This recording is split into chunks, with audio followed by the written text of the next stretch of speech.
would spend it doing something productive instead of talking about, oh, Hannah said this, Min said this, TikTok drama this. Let's fight with this person. Let's bring two people up here so they can call each other names. Just, it's like not high school anymore. You know, I'm not 15. When I was 15 years old, I used to fight with a girl named Amber over my ex-boyfriend. You know, when I was like 14, I wasn't even in high school. I dropped out. Guys, I said high school because I seem to have this imagination. I went to high school. I actually dropped out before I went to high school. I went to middle school. I was in middle school fighting over boys. I got over that before I dropped out. Okay? I didn't even do that in high school. Hi, Katie. How are you? I'm good. How are you? I'm sorry. I just went on a little rant about how much I hate fighting on TikTok. I know, but you know what happens or what it looks like? I'm going to just be honest with you. Then it looks like you're talking about other people. So kind of like... I don't know, whatever. I just have to go on my speech about what I hate about TikTok. I don't know, whatever. I guess it does. But I just really wish that it was more productive on TikTok. Listen, this is why I love X. I love X, and this is why I'm glad all the teenagers aren't on X. I'm glad that they're like, we hate X, we're not on it. Listen, honestly, I wish... because all these creators could really be doing something more productive, right? Listen, I wish TikTok was better because this could be a really cool platform. But honestly, unfortunately, it's digressed into fighting and nitpicking and everybody hate speech. I dream for the day where I could have productive conversations with these folks. Because I think that people, not most of them don't have anything to share, really. They're really uninformed. But yeah. I think some people, like some of the Palestinians who have actually lived in the Palestinian territories and lived in Gaza, probably have some really valuable information to share. But instead, they start yelling, whatever, they're angry. I get it. People are angry. I feel you. But it's more productive to get up here and share information. Do you see what I'm saying? Mm-hmm. I get it. People are angry, but it's not productive. And I want to say something. I've had lives where I've had people come up here, back in the day, and share valuable information. I'll give you an example, right? One time I did a live, and this is how I learned this. This Palestinian guy came up, and I can't remember if he still lived in the Palestinian territories or if but at one point he had. And this is how I learned that Israel actually regulates how many Palestinian passports the Palestinians actually give out to the Palestinians. He actually told me that. He actually showed me, I think it's called a Hawiyah. Is that the name for the Palestinian passport? Hawiyah. Right. Okay. So he actually told me that. He's like, did you know that Israel actually mandates how many of these the Palestinian Authority gives out? And he was actually really nice. We had a really great conversation, and he explained to me a lot of things about the West Bank. So when people actually cool down and actually take a breath, actually, I remember one guy, he explained to me about the what are they called? The different sections in the West Bank. According to the Palestinians, the govern, they're called whatever. Do you actually want to learn people's real stories, or would you like to?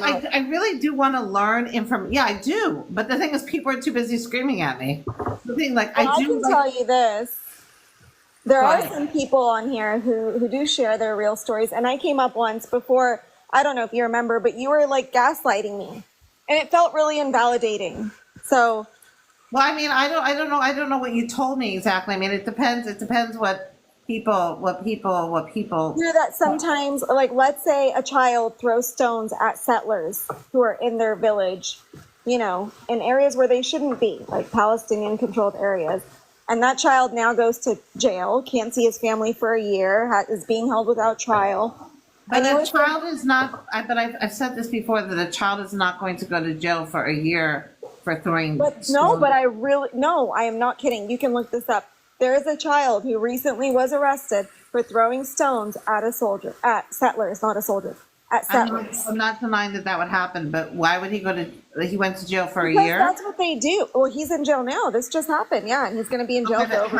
How many days has he been in jail? The video was released a couple weeks ago, and they said he would be there for 14 months. He would be there for okay. Can you send me Okay, listen, KD, I just want to ask you a question. First of all, a couple questions. First Yeah. of all, you were telling me that he threw stones at settlers and they sentenced him to 14 months. Yes. They convicted him and they sentenced him to 14 months. Yes. Okay, Well, can you send me, Katie, hold on. I have a question, hold on. Yes. Before you continue, can you send me a reliable news article that says they convicted him and sent him to 14 months? If they did, I will post it on my Twitter. I want a reliable news article, like a reliable news article that says that. Not some weird source. I want a reliable news article because listen, if he hurt somebody, I believe that could happen. Like he injured somebody. But if like a kid is like maybe, like how old is this child? I don't know his exact age. He looked pretty young. My son is 10. He looked a little bit bigger than him, maybe 12. Okay, so if a 12-year-old is throwing stones and he doesn't injure somebody, I have a hard time believing that he would go to jail for 14 months. But if you have a reliable news article that says that he went to jail for 14 months for just throwing stones and he didn't injure anybody, I would like a reliable news article that says that. Okay. I'll post it on Twitter. I literally will. Just send me a reliable news article. Not like just like somebody who just said it. Just like some random person. A reliable news article. I'll believe you. Like I want but I need a reliable source. Right. And I know that I've read news articles on this from pro-Pali Israeli sources that say they do go to jail, but they don't go to jail that long.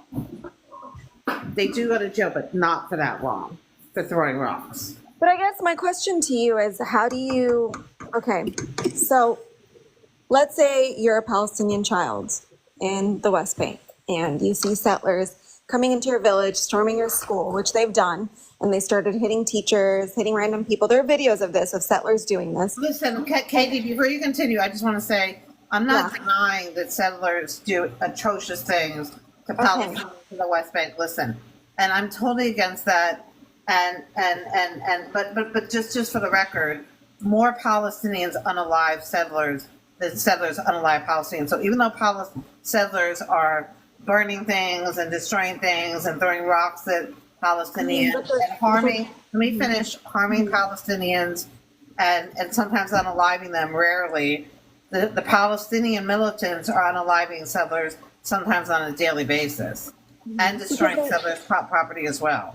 But they shouldn't be there. You know what I mean? If someone comes into my house, in your opinion, listen, I'm not pro settlements, but in your opinion, they shouldn't be there, right? They feel they should be there, right? So that's the thing. Like the settlers feel they're connected. 1 second. The Palestinians feel they're connected. The thing is, nobody has the right to unalive anybody over like you should. No.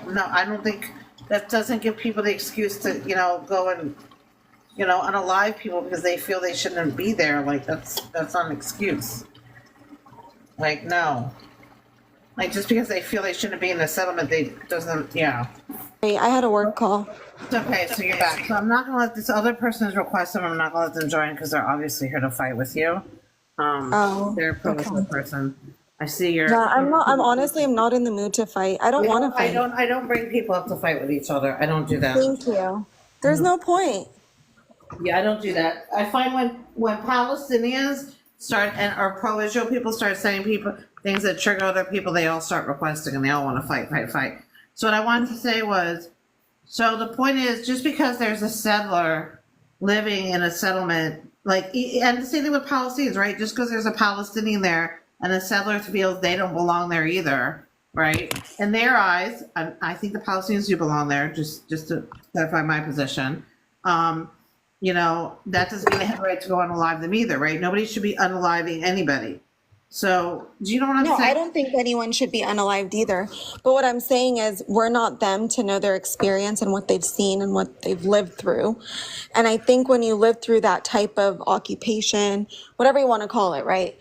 And whatever traumas they've experienced at the hands of that occupation, that it does shape your experiences and make you different than, let's say, me, who grew up in California with a different life. Right, but I don't think. I listen. I think you're a nice person. I I don't think you probably believe that the militant groups going around and like pew-pewing settlers is productive, right? Because No, first of it's all, not. it creates more checkpoints, more walls, more. It creates a complete chaos in the West Bank. For example, I'll give you an example. One time I was in a live, and one of these militants had just pew-pewed a settler, and then we had like just heard about it, like it just happened a couple hours ago. And there was a guy from the West Bank in the TikTok live, and he said because of that, like a checkpoint had been put up between, I can't remember which town it was, one town, another town, so he couldn't get where he wanted to go that day. So again, it's not helpful to Yeah, I mean, could you imagine though? Somebody let can me come just in. finish. Let me just make my point. My point is that can you imagine how that affects the ordinary Palestinian who's just minding his own business, taking care of his kids, trying to live his life, that some militant decided to ruin his day while he was trying to say travel to Bethlehem. I would say the settler ruined his day because Hold on, how did the settler ruin his day? because who holds them accountable? Anything. Who holds them Huh? accountable? Nobody holds the settlers accountable. But the settler didn't do anything. The settler got unalived. The settler didn't attack anybody. The settler got unalived by a militant. What was the settler doing? He was just driving down the road. He got pew-pewed. Katie, why are you listen? Here's what I think. If the settler's trying to go and occupy someone's home, right, or take someone's home, or burn down someone's olive trees, Katie, which happens all the time. I'm going to cut you off. Katie, Yeah. listen. When the settler... No, you're not a victim if you're going into somebody else's land, home, whatever, and causing destruction. I can't no, I'm responding to a comment. Katie, listen. The settlers that are unalived, a majority of the time, it's not while they're attacking Palestinians. It's just random settlers. It's done by militant groups. It's random settlers who are just driving down the road, walking down the street, in their homes. I mean, there was one incident where a militant went into somebody's home and like slaughtered a mother and a baby and all these horrific things. The point is that, like, with all due respect, it's not people who are in the process of trying to take over someone's home or anything like that. It's just militants just going and unaliving random people that they see on the street or see in a car or see in a bus. Like the other day, a militant went on a bus that was going to a settlement and just started pew-pewing random people on the bus. Like, they're just random people that they attack. There's no rhyme or reason to it. They're not targeting these people because, oh, they went and took somebody's home, or, oh, because they attacked an olive tree. But that's what settlers are doing. I don't know if you've seen the videos. Do you read the news? Do you read about these attacks? Yes, you're saying settlers in general. Not all settlers do that. There's extremist settlers, but they are the minority of the settlers. Most settlers just live there and don't bother people. The extremists are the minority of the settlers, and they're not the majority of them. If they were the majority, believe me, the Palestinians would have a major problem on their hands that would just be so big. It's a minority of the settlers that are doing these extremist attacks against the Palestinians.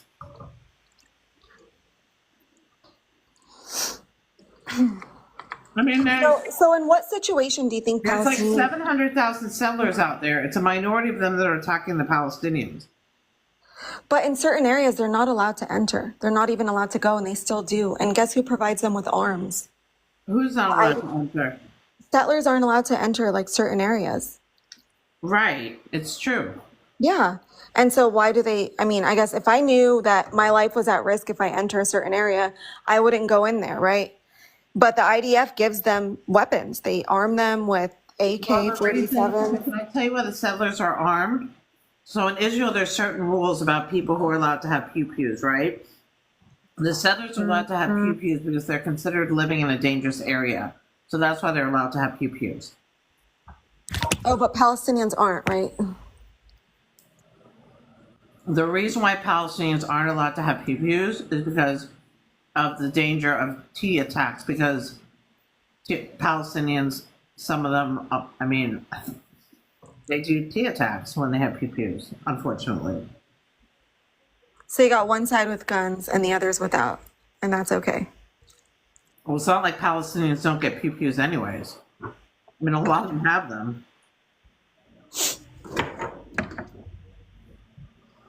Have you seen the documentary Israelism?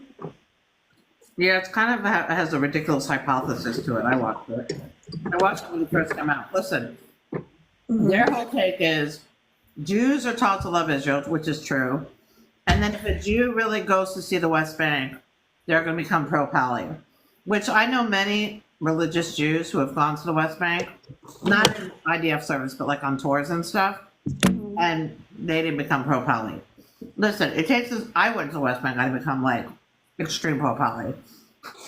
Like, that's the thing. It takes like a certain, I don't want to say kind of person, but I guess I'm saying it, to become extreme pro-Pally. And these people in this film that are highlighted in this film are that certain kind of person, right? Not everybody that goes to the occupied, to the Palestinian areas are going to become pro-Pally.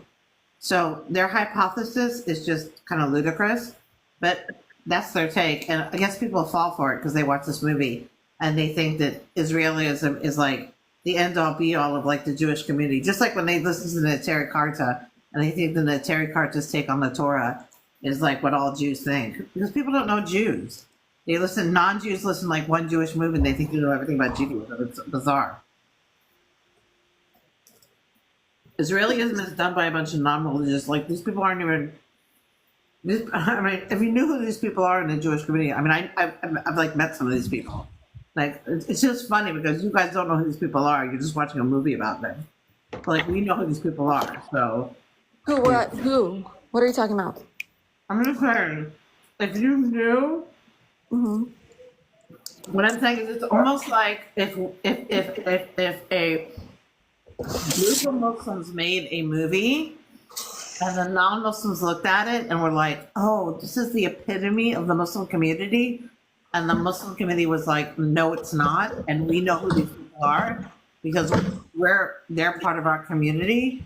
And the non-Muslims were like, oh, no, but that's really what it is, yada, yada, yada. And the non-Muslims sat back and laughed and said, when the Muslims sat back and laughed and said, they really are fooled because they think this is really like the Bible of Islam, you know, because they watched this movie, but they don't know because they're not part of our community. Does that make any sense? I mean, I think of Zionism as a political movement, though. Zionism is very much part of Judaism, not the Zionist movement, because that's a new movement, but Zionism is very much part of Judaism, Zionism itself. So do you think, even in Terry Karta, is saying Zionism prayers when they daven. So do you think you, as a convert, that you have ancestral ties to Israel? I mean, dude, I'm not going to get into this argument with you because this is kind of like. I don't want to argue with you. I just know that you're getting into indigeneity arguments, but I just want to say for the record that my father's Jewish, but I just feel like it gets into a little bit like of trying to devalidate Jews, you know, and I don't try to devalidate Palestinians. You don't? I don't think it gets us anywhere because nobody's going anywhere, and you're not going to stop Jewish people, converts or otherwise, from immigrating to Israel. So it's kind of a moot point. But why would you want to immigrate to Israel if you know that means that you're on somebody else's ashes, let's say? I don't feel like I'm on, listen, I believe Jews, Palestinians, Druze, and Armenians, and the other people who made it their home belong to the land, and I don't feel like I'm on somebody else's ashes. I mean, every country has had people come and go from those countries. So do you think, okay, let's say my friend, right? I have a friend whose parents are refugees, Palestinian refugees, that were raised in Lebanon because her grandparents were kicked out of Palestine during the Nakba. And her mom is not allowed to go to Palestine. You mean, right? it's Israel right now, but it was never a Palestinian state or country. You mean Israel. Oh, see, then, no. I thought it was never a Palestinian. When was it a Palestinian state? It was the British mandate of Palestine. Okay, but there were Palestinians, right? They were yes, of course there's Palestinians. You guys you're a people, you have a history, you have a culture. I make your food all the time. You have a dress, you have a language. I'm not denying that. You're from the region called Palestine. Palestine is a region. It's never been a state or a country yet. Okay, so do you as a convert have more rights I'm to not going to play this who belongs there because you know more. it's true. I'm not doing this, KD. I'm not doing who belongs there more. I'm not playing this. I'm not doing this with you. I'm not doing this who belongs there more. I'm not doing this. We both belong to the land. I'm not doing who belongs there more. I don't do this in my life, and I will remove and block you. I don't do who belongs there more. I don't do that. Jews and Palestinians both belong to the land. I don't do these kind of things in my life. I don't do these kind of things in real life.